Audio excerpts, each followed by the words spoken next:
We begin this afternoon with the very latest on the coronavirus outbreak. The governor has now announced the state's lab has received a second coronavirus test kit capable of conducting more than 600 new tests. Good afternoon, everyone. I'm Kara Sundlin. The governor held a news conference just a short while ago. We'll get to that in a live report in just a moment. But right now in Connecticut, here is what we know. A Wilton man has been infected with the virus. He's between 40 and 50 years old and is being treated at Danbury Hospital. Two others, a doctor and another hospital employee in Connecticut, but living in New York, have also been diagnosed with COVID-19. Now, fears over the spread of the virus and also some problems with oil price wars are sending the markets into free fall today. And as you can see, stocks are down more than 1,000 points. They're down about 1,300 points to be exact, trading at 24,529 right now. The fall actually triggered a trading halt on the New York Stock Exchange for at least 15 minutes. Similar trends have also happened elsewhere in the world. We'll be talking to an expert about the markets in just a moment. But meanwhile, taking action against the coronavirus, lawmakers here in Connecticut are stepping up their efforts to fight the virus at home. And our own Susan Raff was with the Governor Ned Lamont, earlier today, and has more on what the governor and health officials are doing now. Susan?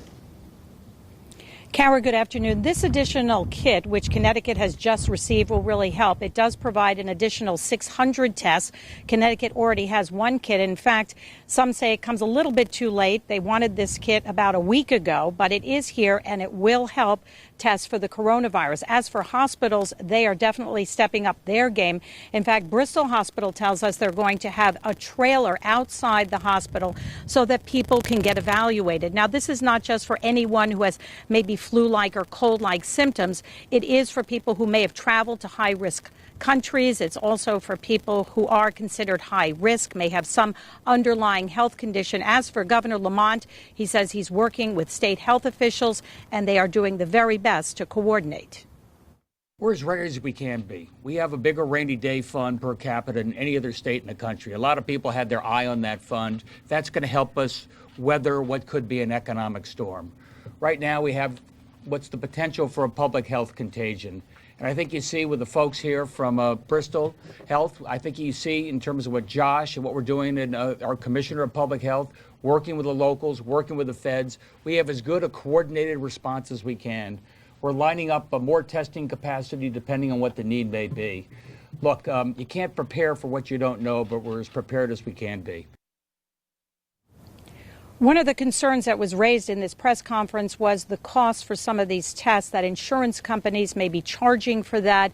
Governor Lamont says he's going to work with the insurance department to make sure that's not the case. We did hear somewhat encouraging news, and that is a doctor here at Bristol Hospital said about 80% of those who contract or are infected with coronavirus get better on their own without any treatment. So that only underscores the need that if you are sick and you don't feel good, you should not go to work.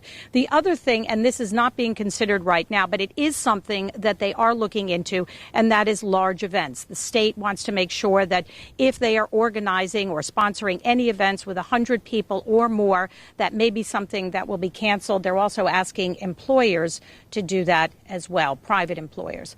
We will have much more on Eyewitness News, online and on air, as we continue our continuing coverage of the coronavirus.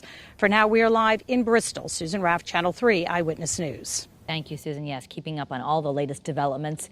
And nationally, the number of coronavirus cases continues to grow. This afternoon, the State Department is now advising people not to go on cruises. The State Department does not want Americans to go on cruises. This comes as a cruise ship with at least 21 confirmed cases is preparing to dock in Oakland, California. U.S. passengers will be quarantined for 2 weeks at military bases. There are now confirmed cases in at least 34 states. Worldwide, there are more than 110,000 cases of the coronavirus. More than 3,800 people have died, but again, mostly in mainland China.